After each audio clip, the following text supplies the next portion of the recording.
Exactamente 12 minutos de la hora 21 y yo se los anticipé, se los comenté, les dije que íbamos a tener su presencia y aquí está. Buenas noches, Analia Winker. Yo te avisé, como dice la canción. Yo te avisé, exactamente. ¿Cómo estamos? ¿Bien? Bien, bien. Bueno. Acá interesado por ver a ver con qué nota nos traes para el día de hoy. ¿Cómo no? Ahora la vamos a estar presentando precisamente. Ella ya como una más de la noche. Ya es como habitué. Ya es como de la casa. Ajá. Y sabés que celebró su día el 12 de mayo. Estamos hablando de la fonoaudióloga Paola Silverman, con quien nos gusta tanto conversar, que nuevamente la hemos molestado un ratito para charlar sobre algunas cuestiones que vienen bien a esta altura de la vida y de la noche. Y de las circunstancias, sí. Además. Paola Silverman, buenas noches, ¿cómo estás?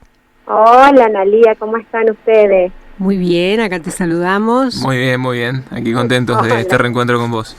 Muchas gracias. Miguel Lorenzón, bueno, ya lo has escuchado en otras oportunidades y bueno, acá estamos, antes que nada, feliz día atrasado, pero vale la pena, 12 de mayo, día del fonoaudióloga. Sí, claro que sí, muchísimas gracias, le vamos a llamar la semana de la fonoaudiología y entonces nos queda como atrasado. ¿Qué te parece? Ahí está, mirá qué bien, qué buen recurso. Sí, yo sigo celebrando, así que... Por eso se extienden los festejos, me imagino la cantidad de mensajitos, Paola, ¿no?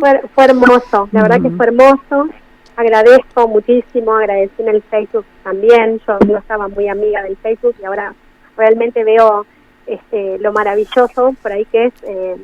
recibir el reconocimiento, el cariño, y también como fue para mí, yo puse por ahí, fue como casi un cumpleaños, porque era como tanto cariño, y también me sirvió para ver el tiempo que ha transcurrido, y las historias, y los cariños, y las vivencias con pacientes, con un montón de personas que fueron parte de este camino y fue increíble verlo. De alguna manera fue como si pudiese mirar para atrás y ahí tomar esa conciencia de cuántos años trabajando y viviendo, ¿no? Una profesión que realmente amo. Que es casi un estilo de vida y además de ser una pasión. Sí, yo creo que sí, vos sabés que sí, claramente... lo que uno hace no es lo que es, decimos, ¿no? Pero en realidad sí lo es también. Sí, claro que sí. Y desde ahí voy haciendo también, y la comunicación humana, que es el objeto de estudio de esta hermosa disciplina, la verdad es que se volvió mi misión, mi propósito, mi estilo de vida, absolutamente. Yo creo que la comunicación humana a mí me permite ser, me permite configurarme, me permite relacionarme, me permite crecer, así que sí, es maravilloso. Maravilloso. Hablábamos fuera de micrófono con Miguel y yo le decía que por ahí uno cuando dice fonoaudiología, lo primero que piensa es una persona que tiene problemas en la voz, y va una persona que se llama fonoaudiólogo que lo ayuda a reeducar la voz. Pero es muchísimo más que eso, ¿no? No, es mucho más que lograr el máximo potencial de la voz, porque también abarca un amplio campo del lenguaje la fonoaudiología. Sí, vos sabés que la fonoaudiología surge muy de la mano en realidad de la medicina, de la otorrinolaringología, ¿no? Y así fue creciendo y fue ganando muchísimo campo en lo que hace justamente, que vos decís, de la voz, el habla, el lenguaje, pero también en el campo de la audición, y también muy como creciendo juntos y siendo así implicadas y colaborando y recibiendo también de la pedagogía, de la psicología. Han sido, creo yo, carreras que han crecido juntas, ¿no? Como que son familia, son del mismo árbol. Y realmente lo que ha crecido no solamente en los abordajes, por ahí como vos decís, de las patologías, ya sea de la voz, del lenguaje, del habla, de la audición, también en ámbitos de discapacidad, de educación, de organizaciones. Y a mí lo que más me gusta es poder trabajar incluso fuera de la patología.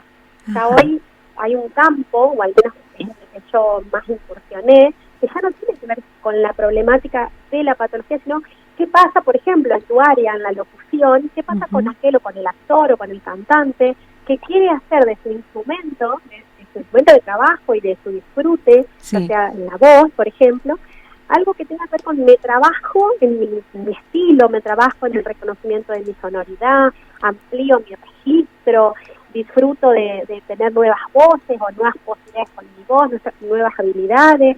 También eso fue para mí fue el máximo descubrimiento, poder trabajar en áreas de salud. Sí, me abrió otro campo, o sea que la fonoaudiología sigue creciendo. Sí, y no abarca solamente una parte como por ahí en el imaginario tenemos la mayoría, ¿no? ¿Y cuándo debe ir una persona al fonoaudiólogo? Bueno, como bien dijimos, como es muy amplio digamos, los aspectos que abarca, ¿no? El campo de acción, por decir así. A veces cuando hay una disfonía, como vos decías, cuando una voz pierde alguna de sus cualidades, ya sea que queda lo que llamamos disfónico, pero ya sea que tu voz empieza a sentirse como áspera, ronca, débil.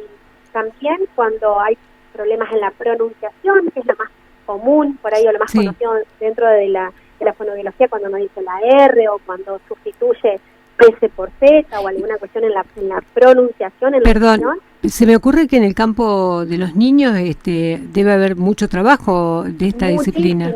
Sí. Muchísimo. En relación, como decíamos hoy, en la educación, a la psicopedagoga, a la psicóloga, a los acompañantes terapéuticos, muchísimo. Porque no nos olvidemos que al tener como campo de estudio o de trabajo la comunicación humana es tan amplia, imaginemos que podemos trabajar desde la estimulación en un niño que está con un retraso en su adquisición del lenguaje, podemos trabajar ya cuando lo adquirió en cualquier problemática que afecte la escucha o que afecte el habla o que afecte el lenguaje, es decir, la comprensión de lo que se le dice o la posibilidad de articular un lenguaje coherente.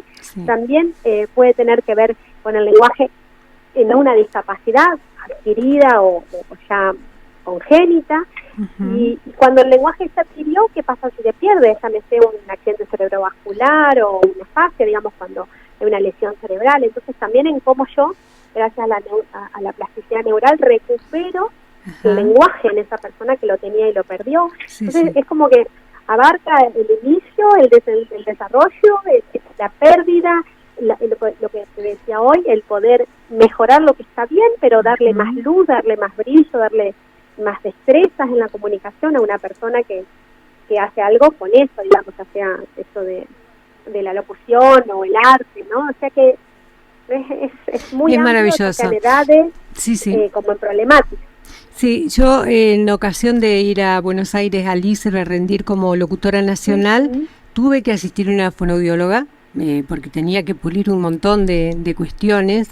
Y la verdad es que ahí uno toma la real dimensión de la potencialidad que todos tenemos y que podemos desarrollar con la voz, desde la pronunciación a lo que podemos generar a través de la voz, como los silencios, etcétera. Es maravilloso, me encantó. Es un arte, la oratoria es un arte. La oratoria es un arte, sí. Es el arte, eso digo, de conmover y de hacer que al otro le pase algo con lo que resuene con lo que me pase a mí y usando como instrumento el lenguaje.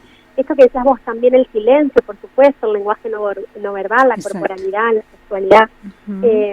Pero yo me acuerdo hace muchos años, yo hacía un taller que se llamaba ¿Vos con qué contás?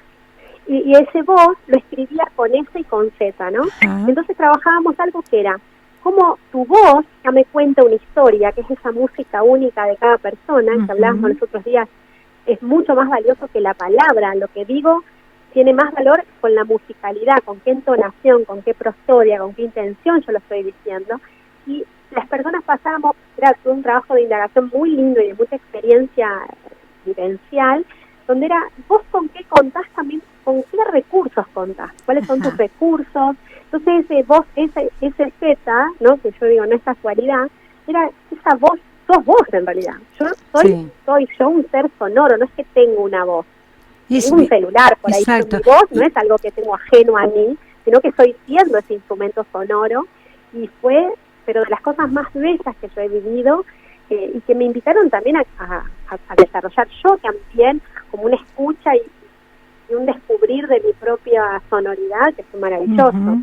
Y descubrir la propia sonoridad, palabra que no es sencilla decirla, y además disfrutar y amar esa voz, porque estoy pensando que esa voz también forma parte de lo que yo soy, de mi identidad. Mi voz es única, tu voz es única, la voz de cada uno de nosotros es única. Tiene sus propios registros, sus propios matices, la forma de hablar también, y por eso... Perdón, no, eso que vos decís, vos sabés que es como una huella digital, claro. Y aunque nosotros escuchemos a personas que, porque claramente al convivir también toman los estilos, ¿no? Y por ahí tienen incluso una configuración física parecida y demás, tienen voces muy parecidas, pensemos en hermanos, ¿no? Y la verdad es que cuando uno hace un laboratorio de voz, que es algo que hoy se puede hacer con la tecnología, para estudiar, por ejemplo, las patologías, y poder cuantificar lo que durante años en la fonoaudiología tuvimos que hacerlo cualitativo, es decir, uno escuchaba una voz y decía, bueno, el problema debe estar por acá, agudizábamos la percepción auditiva increíblemente. Hoy, además de eso, hay una tecnología que nos permite cuantificar un montón de cosas con la voz, y eso da cuenta de que no hay dos voces iguales, por más que el oído no me lo permita discriminar por ahí, ¿no? Entre dos personas que suenan parecidos. Como huellas digitales, así son nuestras voces. Miguel Lorenzón está aquí atentísimo y con unas ganas de preguntarte algo que, bueno, ahora lo escuchamos a él. Bueno, Paola, lo que yo te quería preguntar, porque te estaba escuchando todo el desarrollo que hiciste y realmente hablas con tanta pasión por esta profesión que vos estás desarrollando, es ¿qué es lo que te llevó a estudiar fonoaudiología, a elegir esta carrera? Qué divina pregunta. En realidad, sí, es muy gracioso porque yo la elegí sin saber lo que estaba eligiendo. Te tengo que ser muy honesta. Yo siento que la fonoaudiología me eligió a mí. En el momento que yo tenía que elegir carrera universitaria, tenía que elegir. Bueno, en mi caso era un mandato, con eso tiene que ver, con que había que estudiar en la universidad. Había que estudiar algo, claro. Sí, había que estudiar y había que estudiar algo universitario. Había mucha exigencia con el estudio y con lo académico. Mis padres leían mucho, ¿no? Entonces mi papá no había podido terminar medicina y yo creo que desde ahí él tenía como ese pendiente y todo el tiempo era, bueno, ¿qué van a estudiar que tenga que ver con la medicina? Y mi hermana estudia odontología, entonces ponele, le pareció como que estaba bien. Cuando me toca a mí, yo la verdad es que no quería nada de eso. Yo, para ser muy honesta, yo quería ser actriz o cantante o algo que me den un escenario. Hoy, 35 años atrás me pasó eso, y hoy yo creo que eso se llama stand-up. Claro. No estaba ese nombre en ese momento. No existía en ese momento. No existía. Entonces yo le digo a mi papá, yo quiero hacer algo quiero ser actriz, algo de eso, imagínate. Vino la risa y vino, bueno, sí, pero ¿qué vas a estudiar? Y entonces en uno de esos encuentros para las carreras y demás, leo fonoaudiología y tenía mucho de psicología, decía muchas veces la palabra lenguaje, palabra, vos verás qué dificultad para hacer, no tengo, me encanta, claro. Me encanta a mí, entonces dije, es por acá. Y se estudiaba en la carrera, se estudiaba en Rosario en la Facultad de Medicina.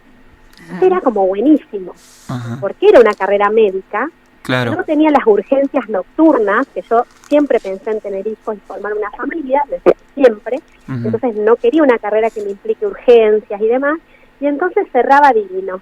Claro. Tenía esto de la palabra, la psicología, y se estudiaba en medicina. Claro, te cerraba todo perfecto.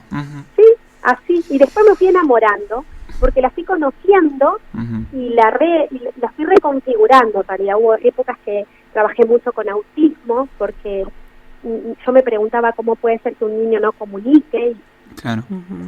Porque no entendía realmente qué era el autismo en ese momento, pero era como que se hablaba de un niño que no buscaba lo social, y me fui a Buenos Aires para formar en eso mucho, y después hice mucho...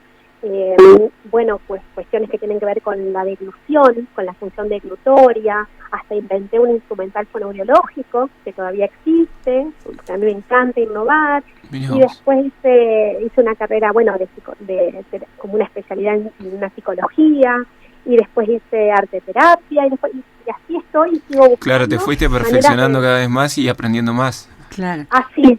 Sí, de integrar todo lo que sume a la comunicación humana. No nos olvidemos que no siempre uno puede resolver la problemática. Supongamos un niño que no tenga oralidad porque es de una pérdida auditiva muy profunda y no desarrolle un habla, se desarrolla una lengua de señas pero no un habla.